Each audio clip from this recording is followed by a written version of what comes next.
ఈరోజు శ్రీకాకుళం జిల్లాలోని కాశీబుగ్గ ప్రాంతంలో శ్రీ వెంకటేశ్వర స్వామి ఆలయం అక్కడ ఇవాళ ఏకాదశి పర్వదినాన భక్తులు వేలాదిగా తరలివచ్చి అక్కడ వెంకటేశ్వర స్వామిని దర్శించుకునే సమయంలో అక్కడ తొక్కిసలాట జరగడం, కట్టినటువంటి బ్యారికేడ్లు క్యూ లైన్లు కూడా అన్ని బ్రేక్ అయిపోవడంతో ఒకరి మీద ఒకరు భక్తులంతా కూడా వాళ్ళ మీద ఒత్తిడి రావడంతో చాలా మంది ఒక అయోమయ స్థితిలో ఎక్కడున్నామో ఏమీ తెలియని పరిస్థితిలో కింద పడిపోతే వాళ్ళ మీద కొంతమంది జనం నడిచిపోవడం వల్ల తొక్కిసలాటలో దాదాపు 10 మంది చనిపోయినట్టు ఇప్పటికే సమాచారం వచ్చింది. మేము అన్ని వివరాలు కూడా ఇప్పటికే మా వ్యవసాయ శాఖ మంత్రి సోదరులు అచ్చెన్నాయుడు గారు, సోదరి శాసనసభ్యురాలు గౌతు శిరీష గారు అక్కడికే వెంటనే వెళ్లడం జరిగింది. అన్ని కూడా పరిశీలిస్తా ఉన్నారు.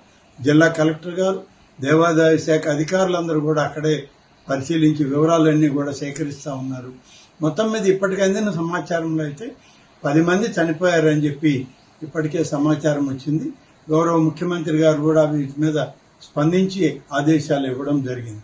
మొత్తం మీద ఈ ఆలయం అనేటువంటిది ఇది ప్రభుత్వ ఆధీనంలో ఉన్నటువంటి ఆలయం కాదు. ఒక ప్రైవేటు వ్యక్తి తన సొంత నిధులతో నిర్మాణం చేసిన ఆలయం. దీని వివరాలు కూడా సరిగా ప్రభుత్వం దగ్గర లేవు. దేవాదాయ శాఖ కానీ ఇతర జిల్లా అధికారులకు కూడా ఆ నిర్మాణం చేసిన వ్యక్తి ఈ ఆలయ వివరాలు ఇవ్వకుండా ఇవాళ ఏకాదశి పర్వదినాన దాన్ని ప్రారంభించుకుని ఎక్కువ మంది భక్తులు రావడం జరిగింది. ఆ ఆలయ పరిధి కేవలం 2-3 వేలు మాత్రమే సరిపోయేటువంటి ఆలయం. కానీ ఈరోజు ఈ ఏకాదశి కారణం కార్తీక మాసం వల్ల దాదాపు 25,000 మంది పైన జనాభా వచ్చారని, అందులో సరైన క్యూ లైన్ లేకపోవడంలో తొక్కిసలాట జరిగిందని ఇప్పటి వరకు మాకు అందుతున్న సమాచారం. కానీ ఏదేమైనా అంతమంది భక్తులు చనిపోవడం అనేటువంటిది చాలా బాధాకరం. వారి కుటుంబ సభ్యులకి రాష్ట్ర ప్రభుత్వం తరఫున, దేవాదాయ శాఖ తరఫున వారికి ప్రగాఢమైన సానుభూతిని తెలియజేస్తూ ఇప్పటికే క్షతగాత్రులైన వాళ్ళందరినీ కూడా అన్ని ఆసుపత్రులకు తీసుకెళ్లి వాళ్ళకి కావలసినటువంటి మెరుగైన వైద్యం అందించాలని, మరి ఎటువంటి ఎక్కువ మంది ఇంకా దానిలో ఇబ్బంది పడకూడదని చెప్పి అధికారులకు ఇప్పటికే ఆదేశాలు ఇచ్చాం. ఇంకా ఎలా ఉంటుంది సమాచారం అనేది మా వ్యవసాయ శాఖ మంత్రి వారు, జిల్లా కలెక్టర్ గారు, శాసనసభ్యులు అక్కడే ఉన్నారు కాబట్టి వారు ఇచ్చే సమాచారం తీసుకొని మళ్ళీ మాట్లాడతారు. Thank you.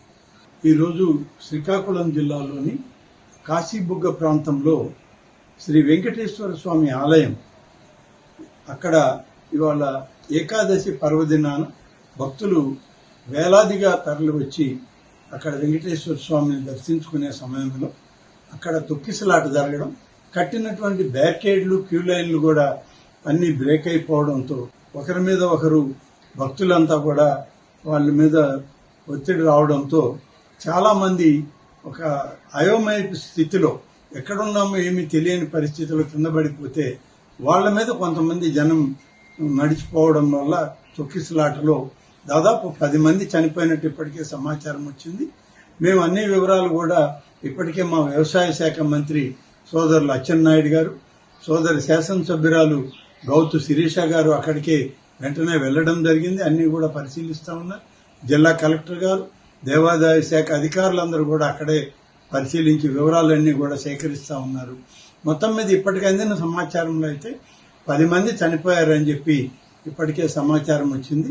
గౌరవ ముఖ్యమంత్రి గారు కూడా వీటి మీద స్పందించి ఆదేశాలు ఇవ్వడం జరిగింది. మొత్తం మీద ఈ ఆలయం అనేటువంటిది ఇది ప్రభుత్వ ఆధీనంలో ఉన్నటువంటి ఆలయం కాదు. ఒక ప్రైవేటు వ్యక్తి తన సొంత నిధులతో నిర్మాణం చేసిన ఆలయం. దీని వివరాలు కూడా సరిగా ప్రభుత్వం దగ్గర లేవు. దేవాదాయ శాఖ కానీ ఇతర జిల్లా అధికారులకు కూడా ఆ నిర్మాణం చేసిన వ్యక్తి ఈ ఆలయ వివరాలు ఇవ్వకుండా ఇవాళ ఏకాదశి పర్వదినాన దాన్ని ప్రారంభించుకుని ఎక్కువ మంది భక్తులు రావడం జరిగింది. ఆ ఆలయ పరిధి కేవలం 2-3 వేలు మాత్రమే సరిపోయేటువంటి ఆలయం. కానీ ఈరోజు ఈ ఏకాదశి కారణం కార్తీక మాసం వల్ల దాదాపు 25,000 మంది పైన జనాభా వచ్చారని, అందులో సరైన క్యూ లైన్ లేకపోవడంలో తొక్కిసలాట జరిగిందని ఇప్పటి వరకు మాకు అందుతున్న సమాచారం. కానీ ఏదేమైనా అంతమంది భక్తులు చనిపోవడం అనేటువంటిది చాలా బాధాకరం.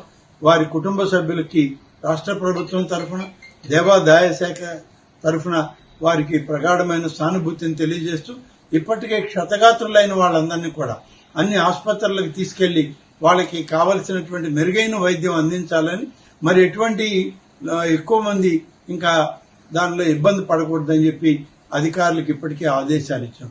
ఇంకా ఎలా ఉంటుంది సమాచారం అనేది మా వ్యవసాయ శాఖ మంత్రి వారు, జిల్లా కలెక్టర్ గారు, శాసనసభ్యులు అక్కడే ఉన్నారు కాబట్టి వారు ఇచ్చే సమాచారం తీసుకొని మళ్ళీ మాట్లాడతారు. Thank you.